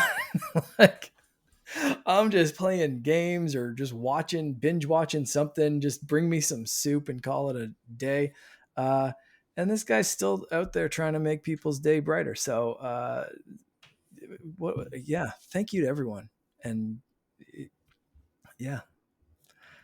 Yeah, I remember when we did the co-op mode controller that Henry designed. We did that, Yeah. and then the last thing that that team has done was they brought in some new listeners to our show. So they are a great part of this team. They are considered part of the Secret Friends Unite family. Sean's been a good friend of mine for the last 20 plus years. So I'm glad that we've been able to expand that to everybody on the show because Sean's a great guy. He's got great kids, and we love him to pieces. Yeah, absolutely. So Mark, before we get into the bonus round, we do have one question that you put in the chat. This is from Sean. He says, for Mark and Todd, what is your best gaming memory? My son and I have come to the conclusion, listening to your podcast, the gaming community brings us joy. Mark, thank you so much. So what is your best gaming memory? Gaming memory. Whew. That's a tough one, man. That is like we're going. It's all encompassing, right? Yeah, I can barely remember time in my life when video games weren't a thing. So you've got like generational gaps of amazing memories. Everything from like I remember when my dad bought Super Mario Brothers 3 for us. And it told us he had like a special present for us, and then they were like painting the house or something like that, and so like got us paintbrushes, and we were like, great, child labor, what is this?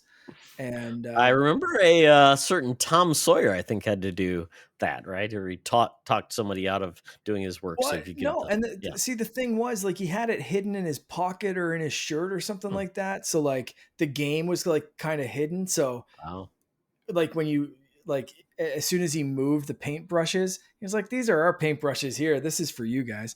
So we'd get out of their hair while they were painting the house, I think. Yeah. So and it was like Super Mario Brothers 3, which was amazing.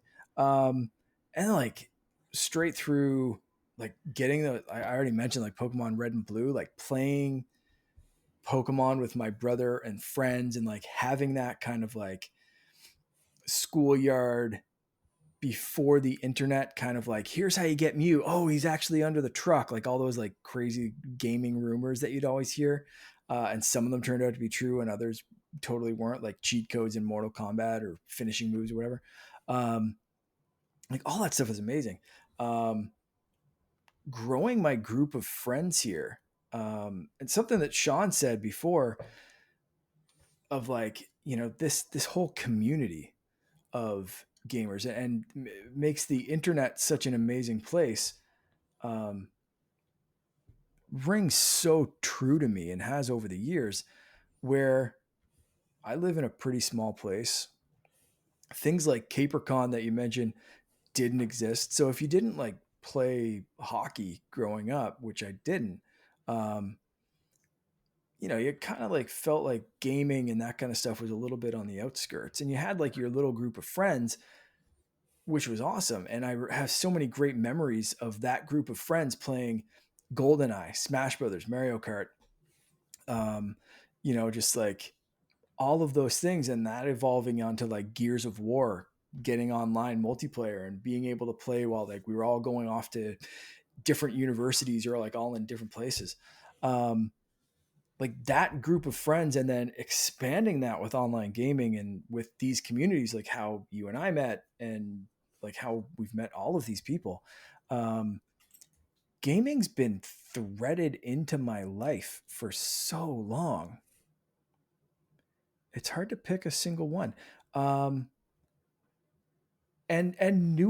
new best memories happen every day with me now, because Finn's so into gaming that we just completed, like I said, we bought about maybe a month ago or so, the Kirby Star Allies, and we've already beaten the story, but then unlocks bonus levels in different modes and all that Yeah, kind you're of stuff. getting the Switch 2 version to do more Oh stuff. no, that's Oh, no, Forgotten Land. that's Forgotten Land. That's Yeah, coming that's right. in It's coming. August. Yeah. Can't wait to play that one. But Kirby Star Allies for Switch, we played a level today that was just like this bonus level after you finish the game, and had so many cool things. And the both of us were just looking at each other like, this is amazing. This is awesome. Like high fives all around. Like it was just such a cool moment. And like Great. just those little things, like Kirby's never been one of my top franchises, but he has loved Kirby, and I've played so many of the games just because of him. And being able to have that like little buddy to fist bump on the couch when like something awesome happens, or when we beat a boss or whatever, is so amazing. And then being able to share that with people like Sean and Henry and Stella, and know that other families are connecting, playing games, and seeing how they connect, and like taking that and learning from Sean and how he raises his kids, and being like, yeah, I kind of want Finn to turn out like Stella and Henry. So like, what are you doing right? Cause I want to do that. So it goes both ways. And it's amazing, but yeah, every single day there's something new that's like Finn didn't want to go to bed tonight. He wanted to skip his books, and we usually read like 2 books a night. And he wanted to skip his books tonight so he could watch me play Tears of the Kingdom Oh, a little bit more. So I was like, nah. He was like, Dad, you got to get up to that ship in the. It was the ship, I've been through that. the Rito ship in the clouds, the one that's causing the storms. He's like, you have to get into that ship. So we're bouncing on the little ships to get up there and all that kind of like. But he was like hanging off everything, saying, and he was like, Dad, I finished. He wanted a bedtime snack of yogurt, and he was like, I finished my yogurt. Can I have like 2 more minutes until you get back to the ship? I was like, yeah, don't tell your mom. Let's go. So That's like, how it works. It's so great, man. It's amazing. So I want to keep having those best gaming memories all the time. They don't stop. No. What's some that stand out to you? I just gave like a full life story. So you're going to be like, yeah, it was when I got Halo.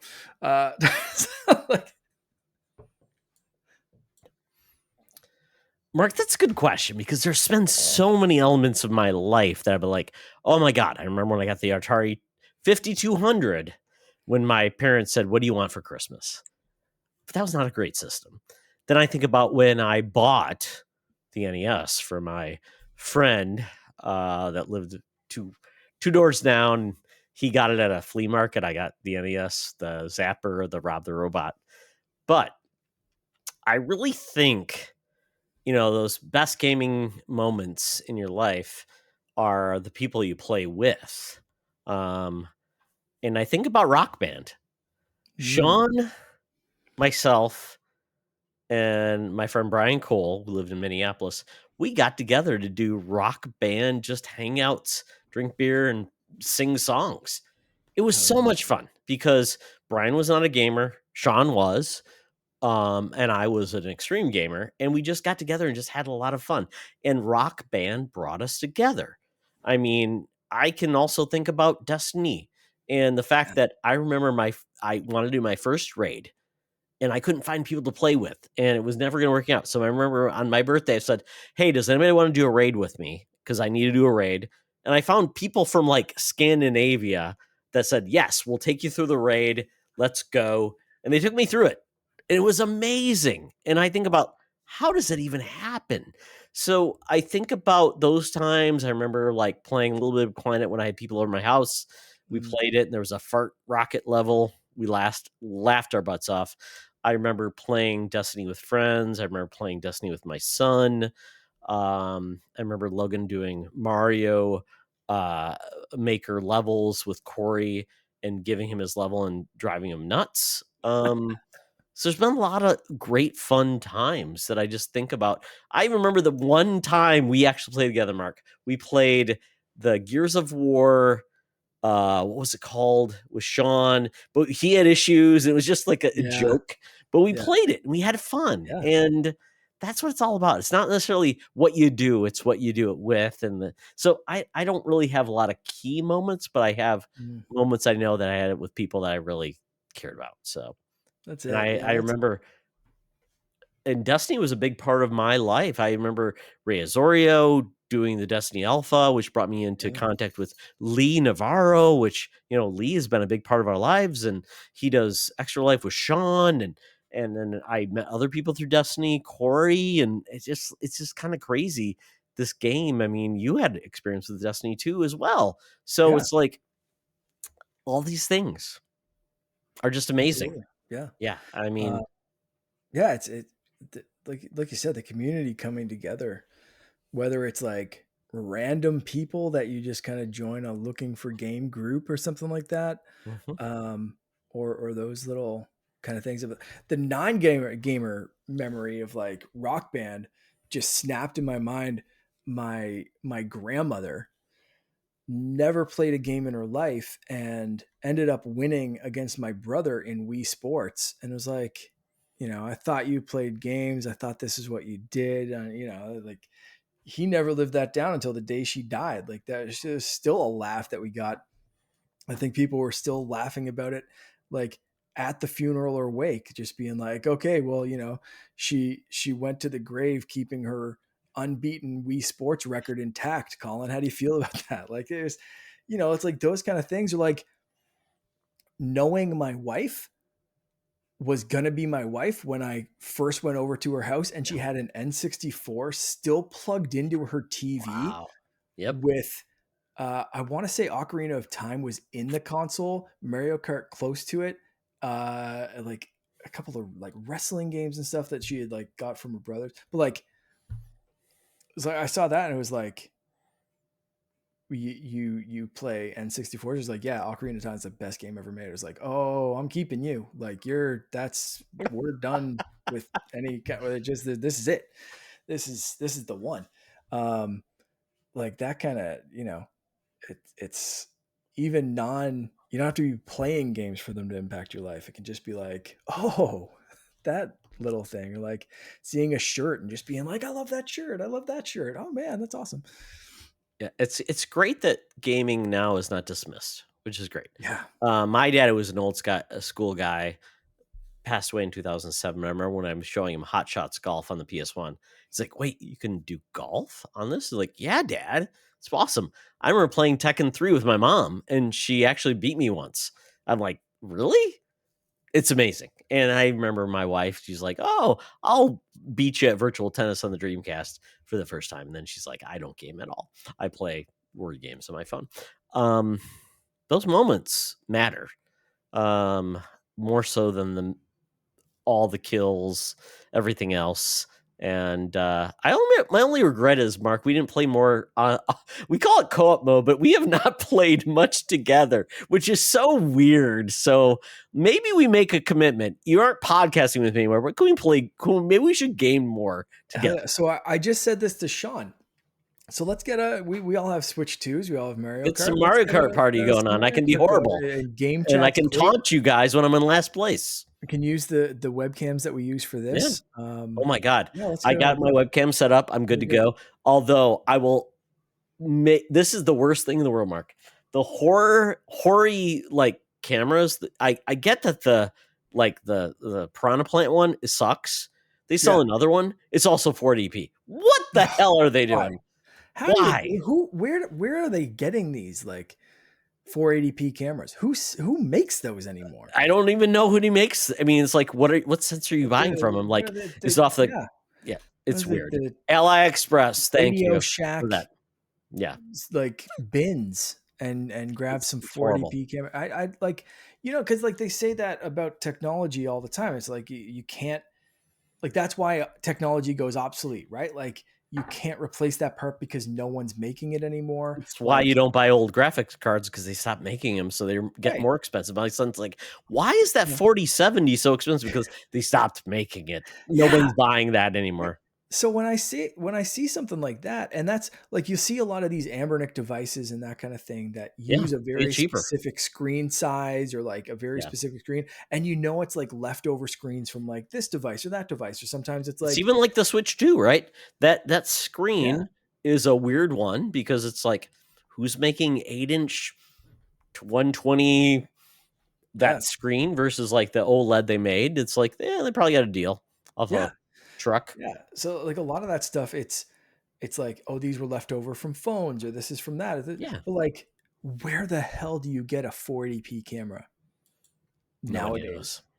Like, it's not even a flip phone. I mean, I had a flip phone No. back in the day, but it's so dumb. It's the dumbest thing in the world. Because I'm like, oh, it seems like a good idea. Like at Best Buy, it's $60. I'm like, yeah, I can get a 1080p for 40, and that's what I have over I there. got a 4K camera for 40. Like the one I'm using right now, I just got it. And you just plug it into your Switch. I want it. Yeah, I can plug this into my Switch. It works on the Switch. It works here. It's 4K. It was like on sale for like $40 on Amazon. So dumb. Oh, well. Crazy. So that brings us back to, we're not done. Mark is still available to actually connect with. Absolutely. We just won't be podcasting every 2 weeks. And that's the whole thing we've talked about. Mark's like, let's talk about Xbox. I'm like, we'll talk about Xbox. Yeah, no, you know what? Xbox. We'll have a chat, maybe. It doesn't matter. Because Xbox is such a downer right now. So yeah, we were gonna do that, but this episode has been incredible. Thank you, Todd. I had no idea that people were going to write in, people were going to call in, join us. I had no idea any of this was happening. This was just incredible, and such a surprise, and such a positive way to do this. I am utterly just basically at a loss for words, which is weird for me. But thank you so much. You embraced me wanting to talk about video games. When Warp Whistle ended, I felt very lost. My brother went through like some personal relationship stuff and left the show kind of abruptly. So and at that time I wasn't ready. I had all this gear and all this like stuff that I still wanted to say and do, and you guys, you and Charlie both really embraced me as part of the network, but you especially, just starting up this show and saying like, yeah, maybe we can add something into Secret Friends Unite. You know how we tried to start it for half a second before we diluted that we could do it in 20 minutes. Right. But like just embracing that and jumping in and making this such a pleasure. And then coming up with all this stuff. You are one in a billion. This is amazing. And I've said it already. I'll say it again. I am not going far. I am still going to be around. I will still jump on any guest show that anyone sends me an invite to, this show included, especially. I will still be a voice somewhere.